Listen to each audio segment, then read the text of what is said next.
Let us take up an example of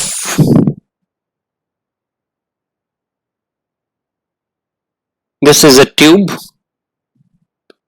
connected with a high voltage battery, and inside this we are filling it with hydrogen H2. We are providing very high voltage. What we observe, some radiations come out of it, and these radiations are allowed to pass through a slit, and then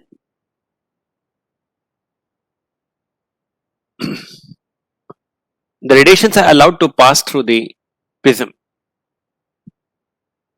On the prism, this is a photographic plate.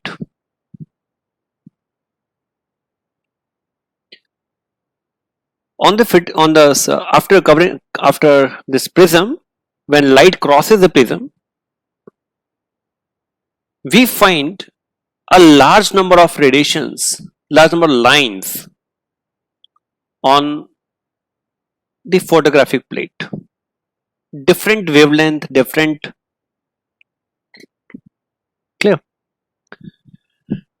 lines we get, large number of lines we get here. This is called as a line spectrum.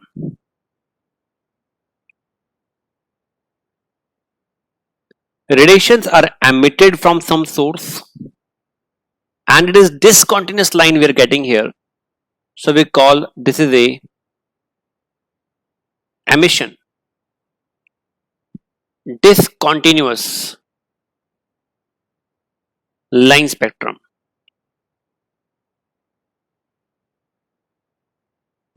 Called as a discontinuous line spectrum.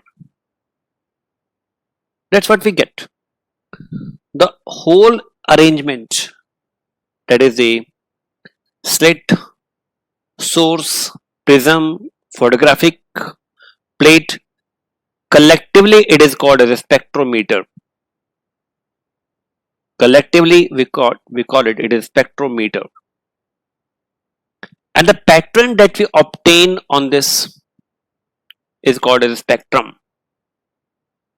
Spectrum of hydrogen, or simply we say hydrogen spectrum. Now question arises, why do we get so many lines here? Or what does the spectrum explain about hydrogen atom? So many questions will arise now. Till now, do you have any doubt? Sharanjot? Nitin?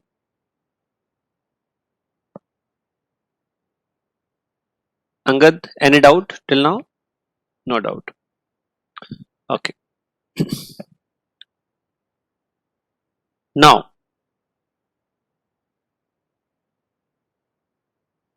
this is known as a spectrometer, and the pattern that we obtain on the photographic plate is called as a spectrum. Some source is there. Light is emitted from some source.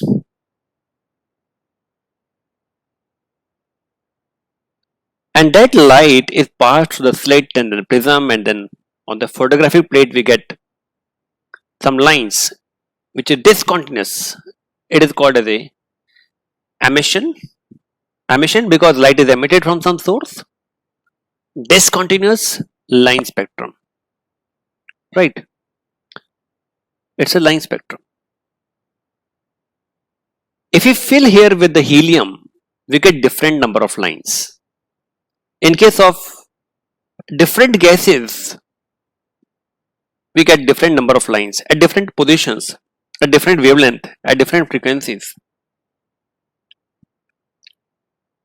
Now, we try to make the spectrum of sodium. How to make it? You just this is the flame, and here you just put your sodium here.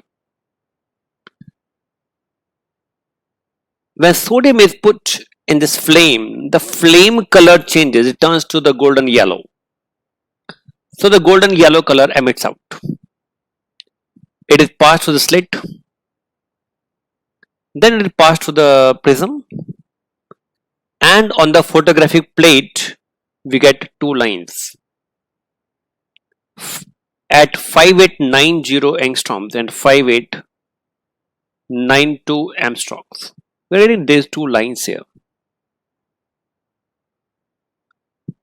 At two different wavelengths on the photographic plate, I am getting here two lines. This indicates about something about sodium atom. It is different from the hydrogen. This we call again emission discontinuous line spectra of sodium. If I put here the gold, I'll get different number of lines here. If I put here some other element, I'll get different number of lines. That is why we say this line spectra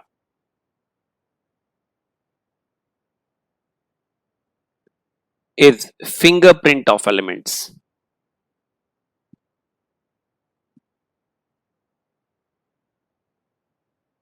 Fingerprint of elements. Every different element has a different arrangement on the photographic plate.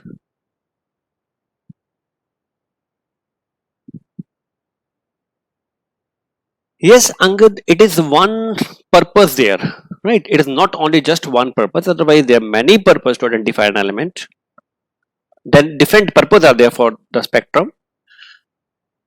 But one purpose, one application that we can do is that you're right now thinking is to identify the element. Right? Can you tell me what is sun made up of? Can you tell me what is sun made up of? Sharon Jyot, someone, you tell me. Which gases? Helium, any more? Hydrogen, right? Okay. Some more elements may also be there. It is here. Some heavy elements are also there. How do we know that sun is made up of these elements? How do we know that sun is made up of these elements?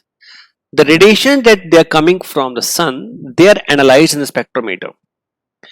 And if the spectrum matches with the spectrum of hydrogen and helium present on the earth, it means sun has those gases, right? Suppose I say some heavenly body is there and its radiations are coming on the earth.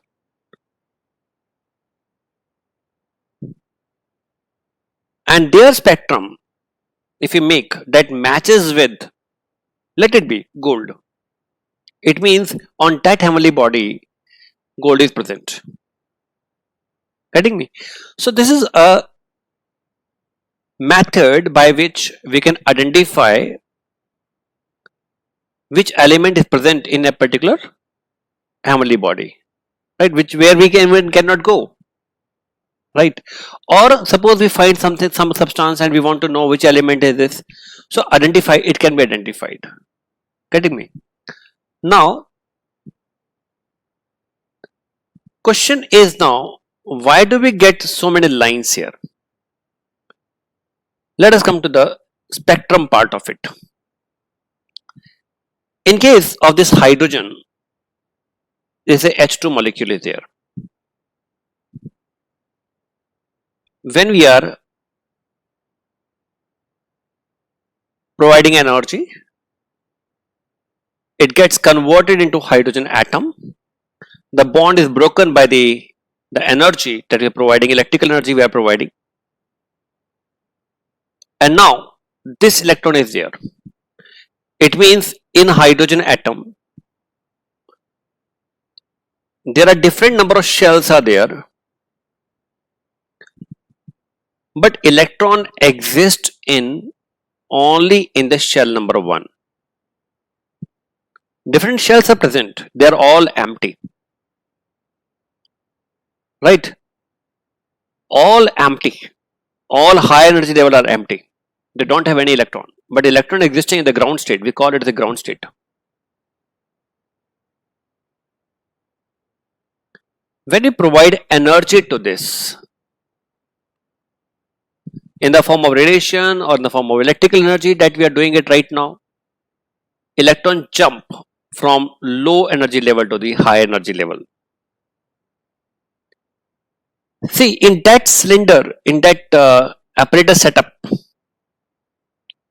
here we have a very large number of gas molecules are there. It means after dissociation, I will have a very large number of atoms also, double of the molecules. In different atoms, electron will jump from low to high to different extent. Those who get more energy, they'll go to more high energy level. Those which get less energy, they will get less high energy level. It can go up to the any level depending upon the energy that it gets. So we say all this is the excited state.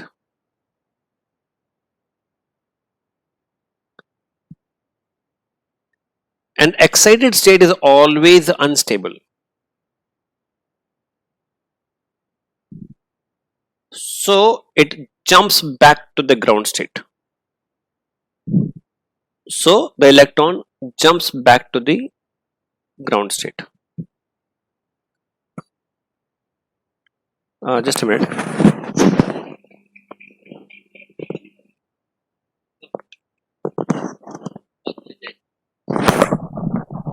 Yes. Is that clear? So electron is jumping back to the ground state now. Excited state is always unstable. Excited state is always unstable. Is this point clear now? Tell this point. Angad? Namya? Please respond fast.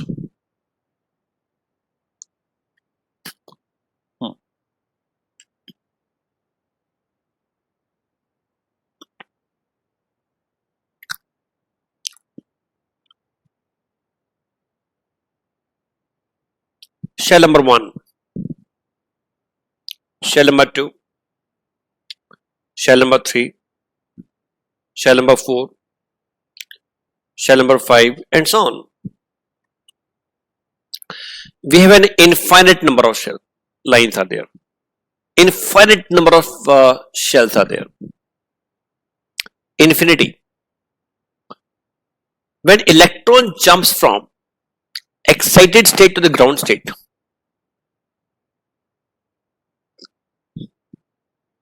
2 to 1, that is jumping,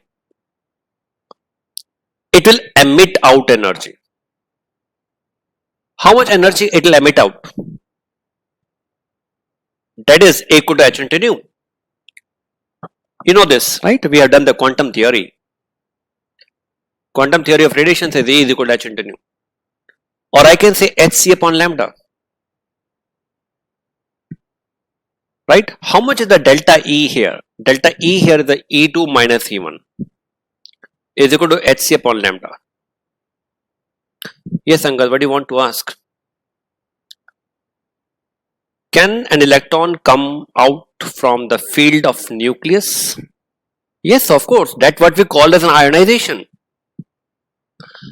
You have done the chapter of the periodic table. You have done the enthalpy of ionization. Energy required to eject out electron from the outermost shell of an isolated gaseous atom. That is why it will go to the infinity. It will go out of the field of the nucleus. It will never come back until unless it is allowed to go to the nucleus again. Right? It can go out. Right, Angad? Getting me? Yes. So the energy that is coming out here, lambda is equal to now hc upon E2 minus E1. E2 minus E1. So lambda is there. And in this spectrum, corresponding to this lambda, there is a one line. in the spectrum of the hydrogen, there is a one line corresponding to this E2 minus E1. Now, if electron is jumping from 3 to 1, if it's jumping from 3 to 1, how much energy it will emit out? That will be equal to E3 minus E1. Hc upon lambda, but right now it's lambda dash, it's different from that. So lambda dash is equal to now Hc upon E3 minus E1. I'll get a different value of lambda here. Getting me now? Lambda dash. If electron is jumping from 4 to 1, 4 to 1, then change of energy will be E4 minus E1, and I will get a different lines here, lambda double dash. It means I have an infinite possibilities of jumping back to the ground state. Infinite possibilities are there, right? And it may also be possible that electron is jumping from, it may be jumping from, let it be, it is jumping from 6 shell, but it is not directly jumping directly to the ground level. It is jumping from 6 to 5, 5 to 4, 4 to 5, and so on.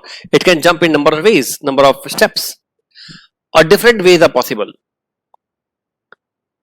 Let it be jumping from 6 to 4, 4 to 3, 3 directly to 1, and many possibilities are there. And for every such transition, there is a different wavelength.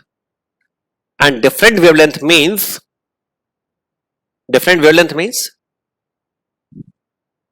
we are getting another line on the spectrum.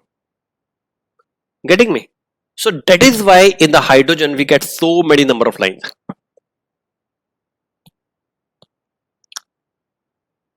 Getting me?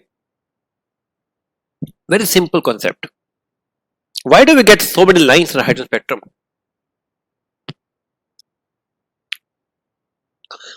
So answer to this question I have done. Do you have any doubt in this question, in this concept?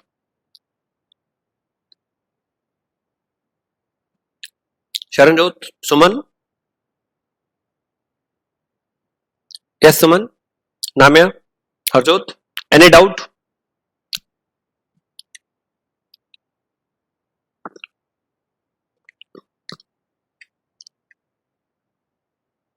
Now, let us go more into this concept of spectrum. It's a nucleus. Shell number 1, 2, 3, 4, and so on. I can have n number of shells here.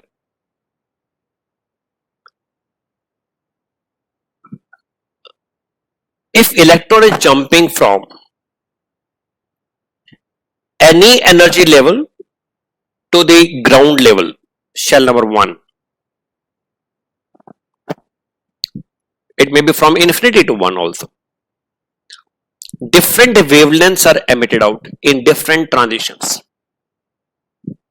And the collection of such all wavelengths which are obtained when electron jumps to the ground state, it may be from any shell, from 2, 3, 4, 5, 6, anyone. I can say n1 is equal to 1 and n2 can be equal to 2, 3, 4, 5, anything up to infinity. Any number of shell. They all fall in the Lyman series.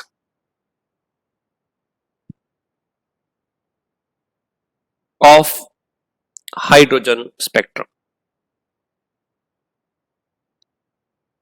Am I clear?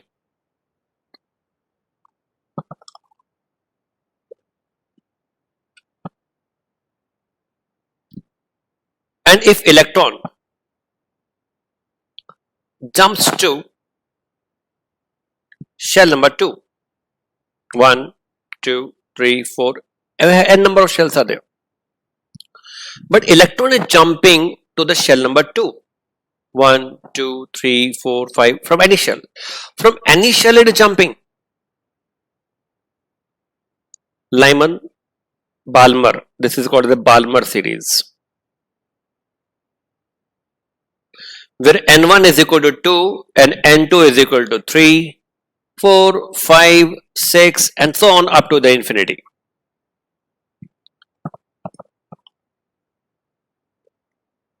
Please keep on noting down each and everything. This is very important. It's a basics of understanding chemistry.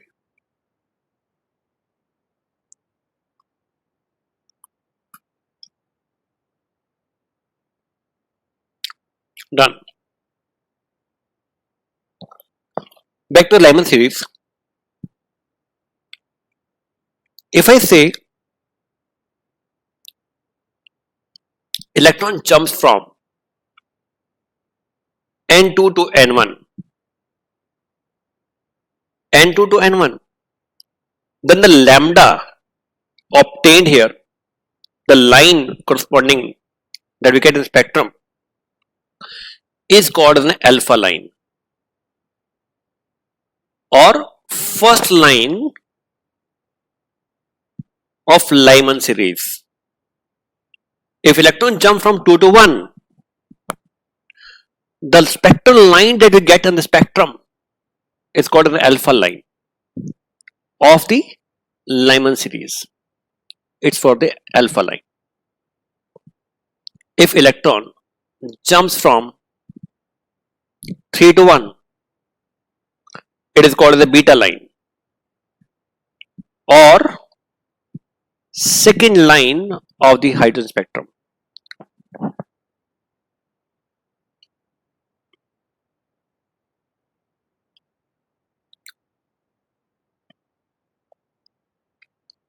Are you getting this?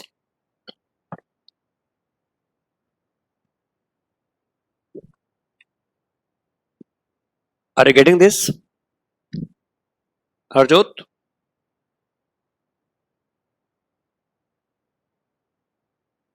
Okay. What's not clear?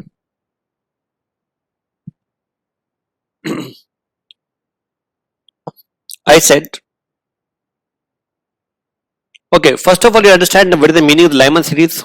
Please respond fast. You know what is the meaning of the Lyman series now?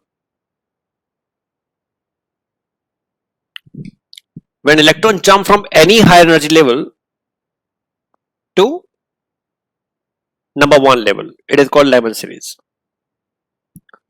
From any higher energy level to shell number 1, then only we call it say Lyman series.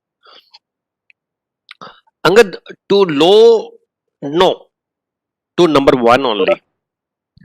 To number 1 only. Electron jumping to shell number 1. Ground state, yes. Then only we call it Lyman series.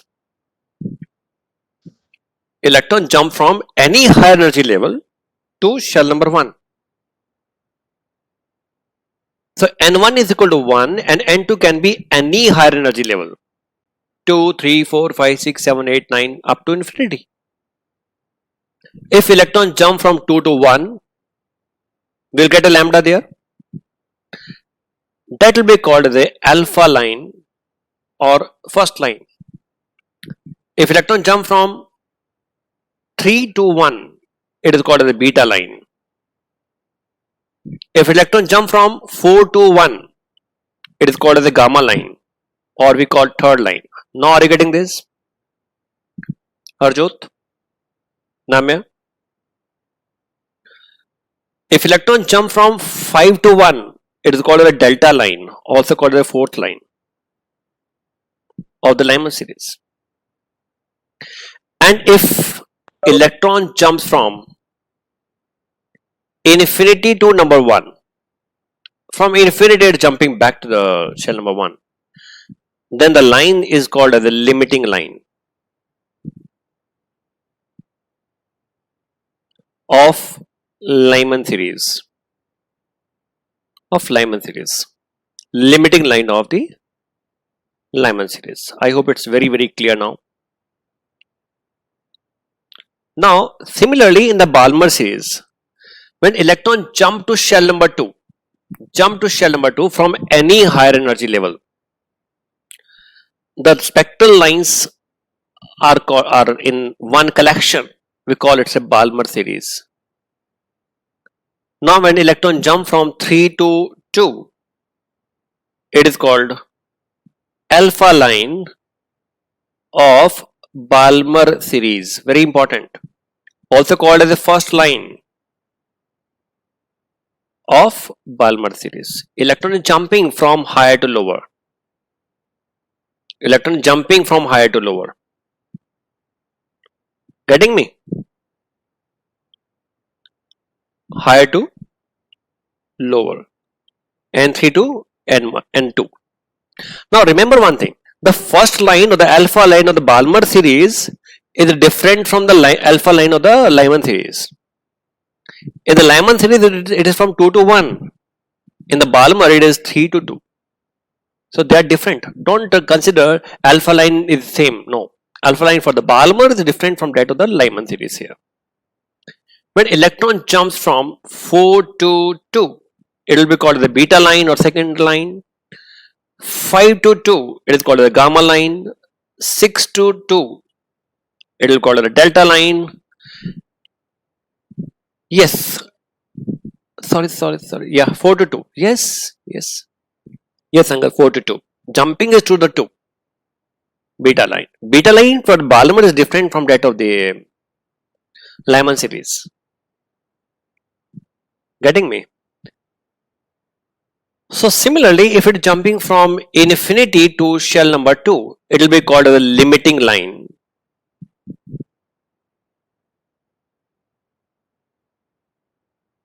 For limiting line for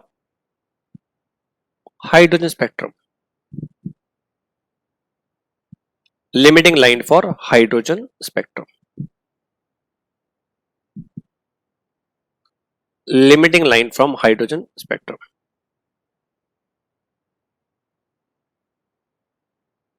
Am I clear?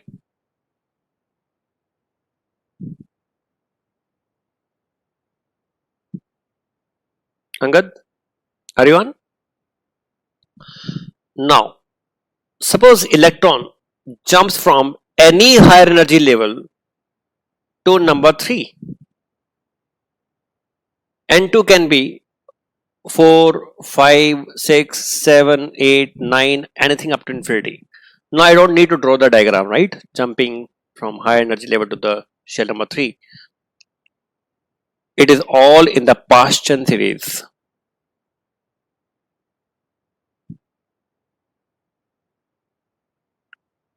In the Paschen series, where N1 is equal to 3.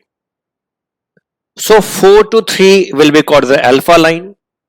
5 to 3 will be called as a beta line. 6 to 3 will be called as the gamma line, and so on, and infinity to number 3 will be called the limiting line for the Paschen series. Same way, exactly same, nothing new here.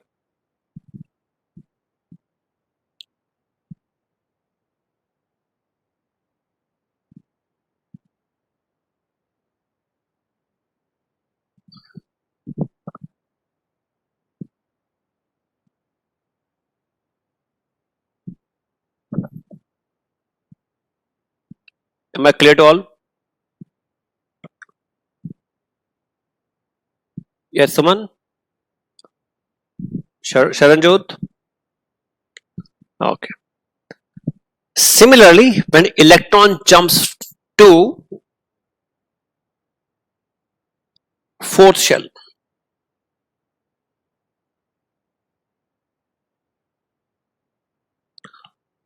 I am writing only for hydrogen spectrum. Limiting line for the hydrogen spectrum for different transitions. We are discussing only the hydrogen spectrum, but limiting line is different from different lines, different bands. For the Lyman, it is different.